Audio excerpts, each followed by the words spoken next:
Don't have to read it just for this month or just for this day. Read it throughout the year, read it every month, every week if you can. Lift up, support, share Indigenous voices telling Indigenous stories. Welcome to Keep It Fictional, a weekly podcast for book lovers by book lovers. Build your to-be-read list with Sadie, Liz, Virginia, Fiona, and Corrine from the Port Moody Public Library. Warning, this podcast contains strong opinions and may cause an increase in your library holds list.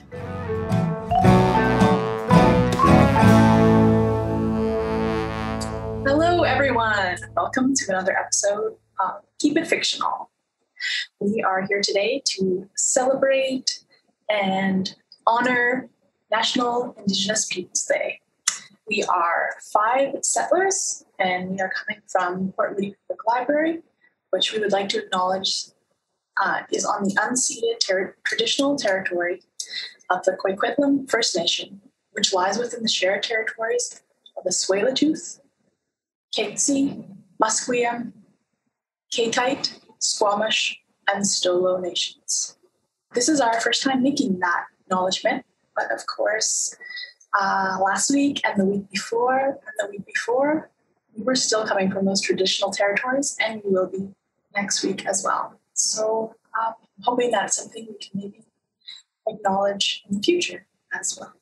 I'm here with my colleagues, Corrine, Liz, Sadie, and Virginia, and I am Fiona. I don't think I mentioned that yet.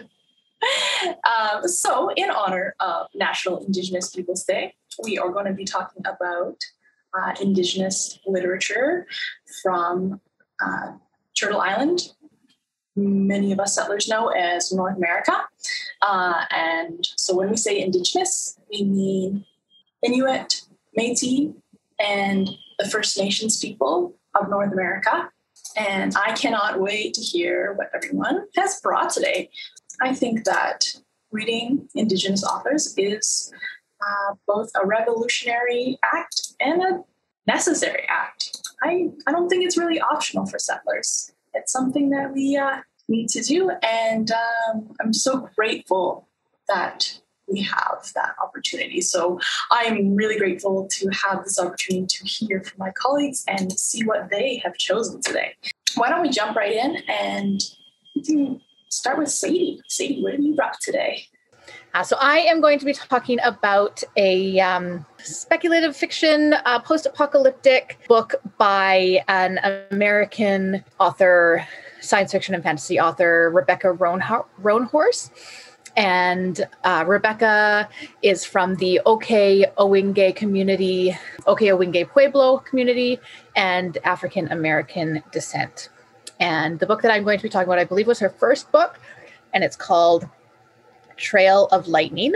It is the first book in a series as well, and it takes place at some point in the future, the not too distant future, after something that has been called the Big Water has occurred. So this is because of climate change, because of global warming, is basically a big flood that ended up killing a large majority of the world and destroying a large majority of the world.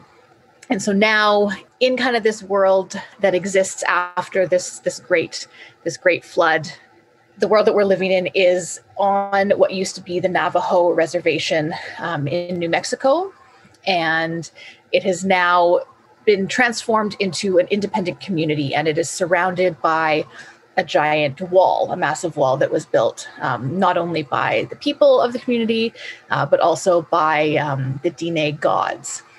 And so it's very isolated. It's within this kind of walled community.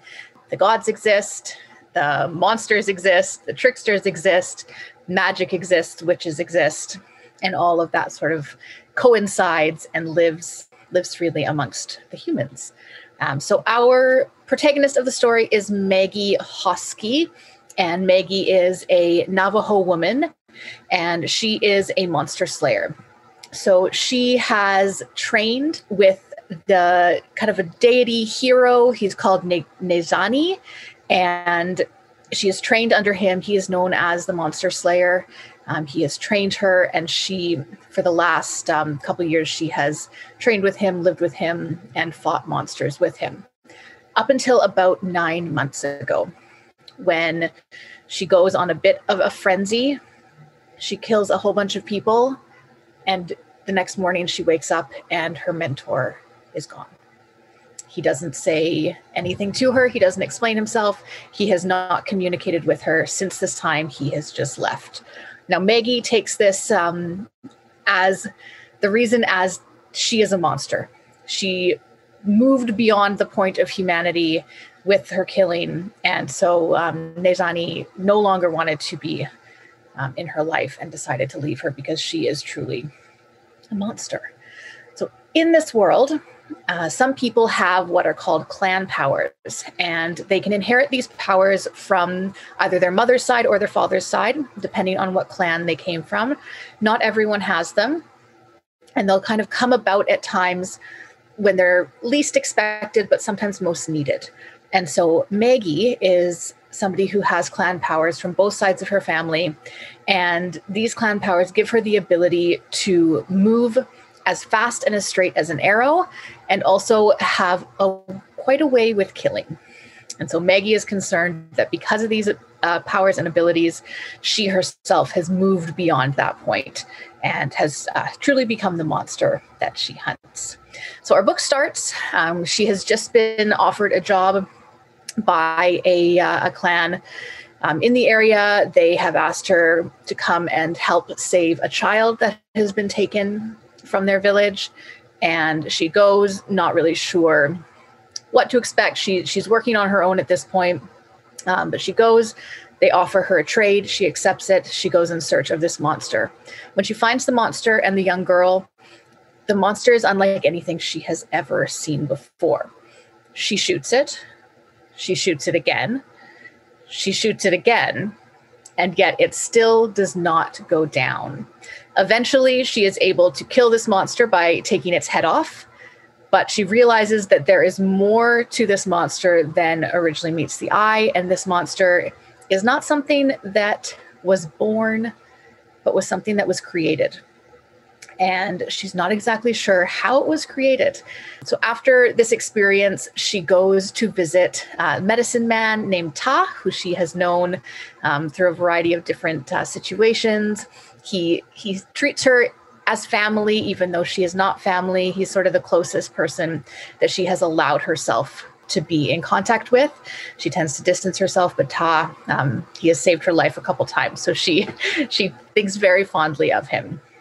And so he tells her, takes a look at the monster's head, and he tells her that he thinks that there are witches that are creating these monsters. And the witches that are creating these monsters are connected to Maggie and her past, because they are the same group of witches that killed her grandmother and left her abandoned.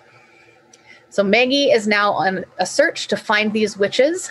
Ta has asked her to take along his grandson Kai, who is a medicine man in training.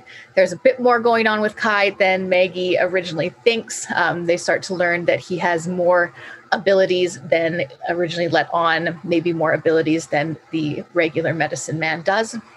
So they go off on a journey to try and figure out what is going on with these monsters, how they're being created, who is creating them. And along the way, they meet Coyote, the trickster god, who Maggie has had interactions with in the past. And Coyote does a little bit of help, does a little bit of not help along the way. And all along the way, Maggie keeps seeing signs of her mentor.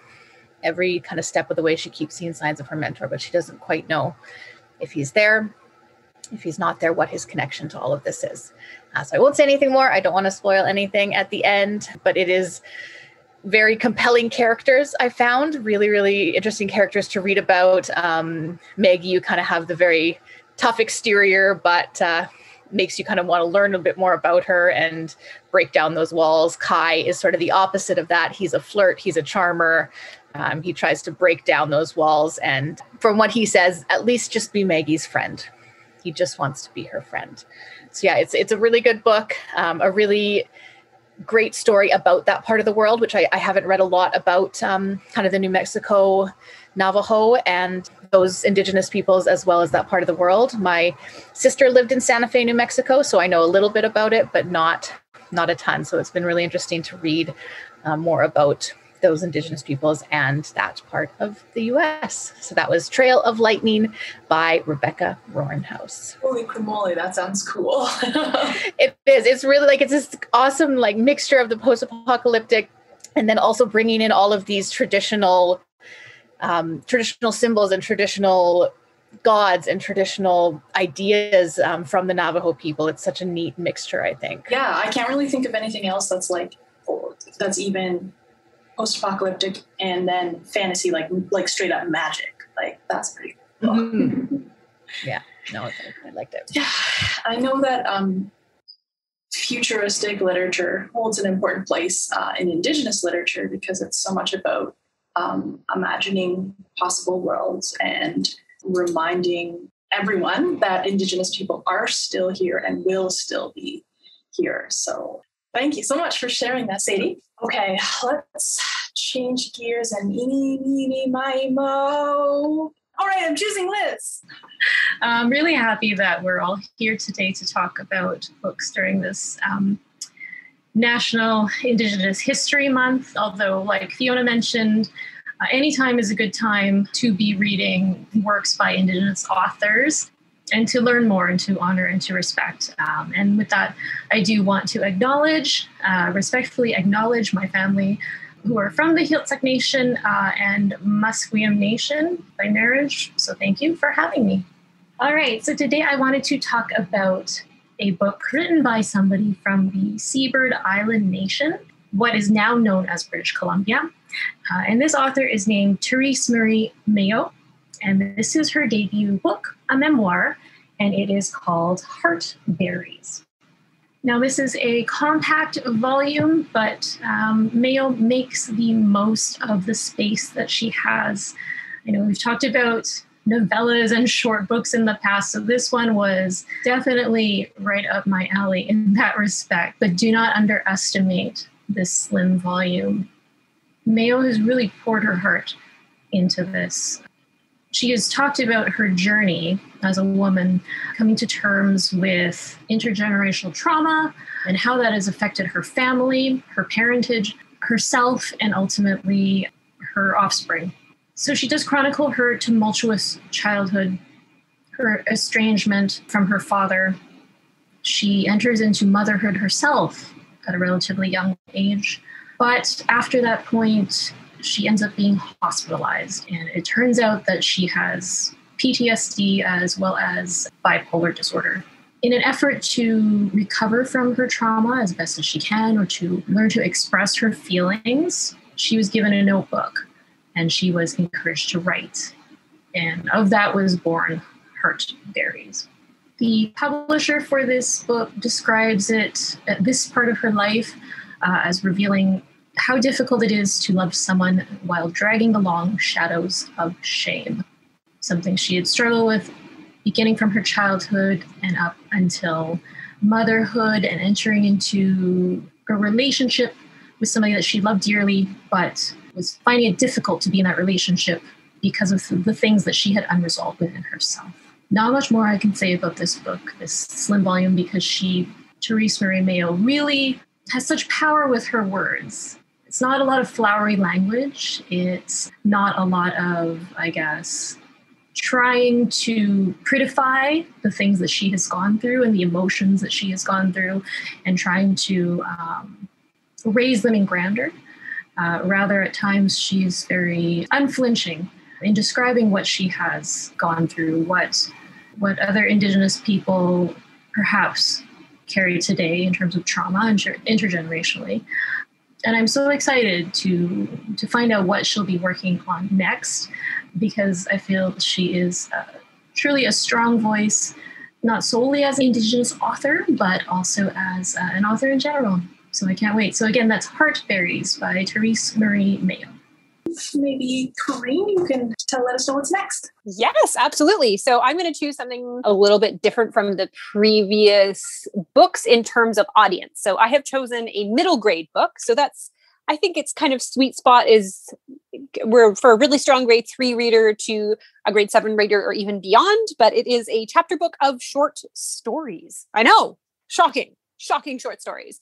But I really wanted to highlight this particular book because it was one of the launch books of a new imprint called Heart Drum Imprint, which is being edited by Cynthia Leitich Smith, who's from the Muskogee Creek Nation, and a very distinguished author herself who has kind of taken over this imprint that is dedicated to how they describe it, Native creators, so Indigenous creators, telling stories about First Nations kids set in the present and future. So this is really exciting. I think it's HarperCollins imprint that it is being given over to Indigenous voices and Indigenous creators. And again, edited by someone who is such a big name in the field. So she is launching this entire collection with a short story collection called Ancestor Approved Intertribal Stories for Kids. So this is a collection of what I really like is interwoven short stories. So there are a number of different authors from different nations, from different parts of Turtle Island, who are all kind of writing stories about a particular powwow, the Dance for Mother Earth powwow in Ann Arbor, Michigan. And it is taking kids from different places, different nation, different walks of life, rural kids, urban kids, kids who have been to powwows before, kids who it's a totally new experience, adoptees who are coming to this to experience their culture for the first time. It's just like a fantastic variety of stories. Some of the authors are just amazing big names. Tim Tingle, Joseph Bruchac, Monique Gray Smith, Rebecca Roanhorse actually also contributed one, David A. Robertson, Christine Day. It's just like an amazing combination of really established authors, but also new authors that the editor, Cynthia Leitich Smith, is choosing to kind of raise up and share in this particular collection. And I really love that that it's kind of happening in a powwow, as Andrea Rogers at the beginning shares a poem about the importance of powwow. Andrea Rogers is from the Cherokee Nation and the author of the really fantastic kids book, Mary and the Trail of Tears.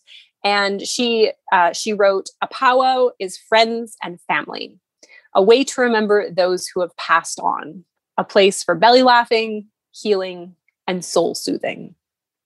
So in this kind of like very special space, all these different kids are brought together and you see them in each other's stories. So they might be a little background character in some, they might all go to the same place. Some of them are dancers, some of them are spectators, some of them are vendors, some of them work in the food trucks, some of them are selling t-shirts. Some of them are selling beadwork or books. One of the very distinct stories is from the point of view of a little res dog who decides to come along to the powwow.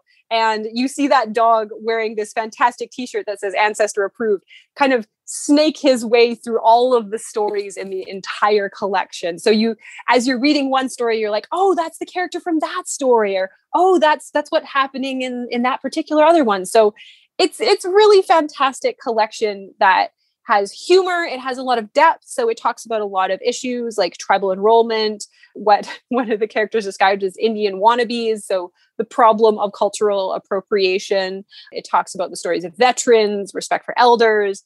It's funny. It's heartbreaking. It's heart touching.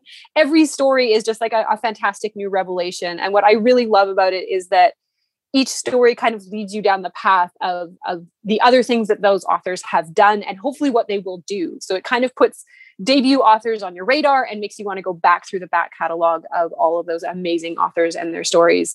So I highly recommend picking up Ancestor Approved. As I said, it's a middle grade chapter book. It's got a little story for everything. It would work as a great read aloud in a classroom or at home, or just to kind of sit down with some short stories and get like that different view of what a powwow would be like from different points of view. Great collection. Can't recommend it enough.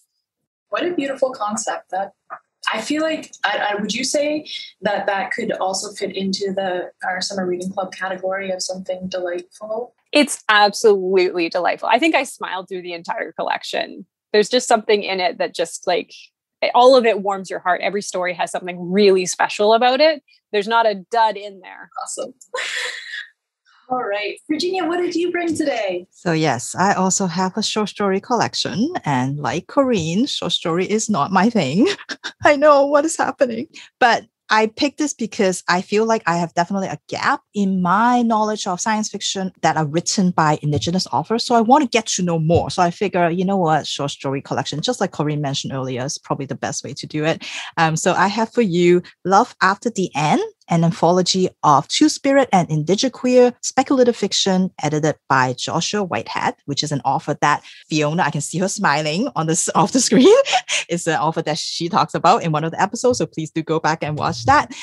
So this is a collection of short stories. Yes. And just before I go into this one, I just want to sneak another one in. We also have Taktumi, which is an anthology of Arctic horror stories. So if you're interested in horror stories, this is another great collection out there. And I did not borrow it just because of this beautiful matte raven cover, not because of that at all. This one has a story. I'm halfway through it, but this is a story that is sort of about these zombie-like creatures by Richard Van Camp, which is tops any kind of zombie story that you'll ever read. Really, really enjoy that. Anyway, so check this one out too. Love After the End is a set of stories that is set, as they say, the end. So this is a dystopian story that is set in an apocalyptic or post-apocalyptic world. And as Joshua Whitehead and one of the story characters pointed out, Indigenous people are living in a dystopia. They have been living in a dystopia for generations, and they have been trying to rebuild their culture and their language for many, many years now. So with that in mind, these stories are told through that lens, and it tackles a lot of the science fiction themes and topics that when you are looking at through that lens, it changes the whole idea of what they are, like space colonization, for example, a common theme in science fiction, but through that lens, it means something completely different.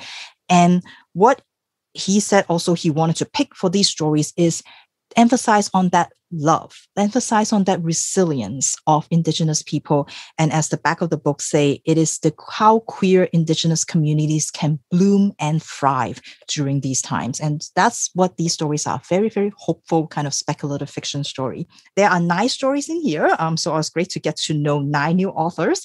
My favorite is probably still the first story, which is called Abacus. It is by Nathan Adler. And this story is about a bioengineered AI rat that has become sentient, and now he is controlling and rewriting his own program. And he was rescued by a human boy, and so now when he interacts with this boy, he projects himself as a hologram, as another boy.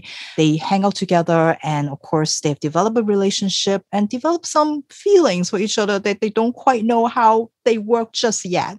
But now that he is self-aware, he wants to go join the other rogue AI. He wants to be there with them and live with them. But that means he's going to have to leave his friend, and he's not quite sure how he's going to do that yet. So that's probably my favorite story in here. But there's another story here called History of the New World, about a same-sex couple with their child, and they're trying to decide whether they should leave Earth or not, because Earth is no longer habitable. And scientists have come up with a portal that can take everybody to a alternate reality. One parent is convinced that that is what you need to do for the family. The other one, not so much, because they don't want to leave Earth, which is their home for a while. And also, of course, it gets into the whole idea of this new world that you speak of. Is it really uninhabited as the scientists claim, or are there life there? So it tackles that big theme in science fiction.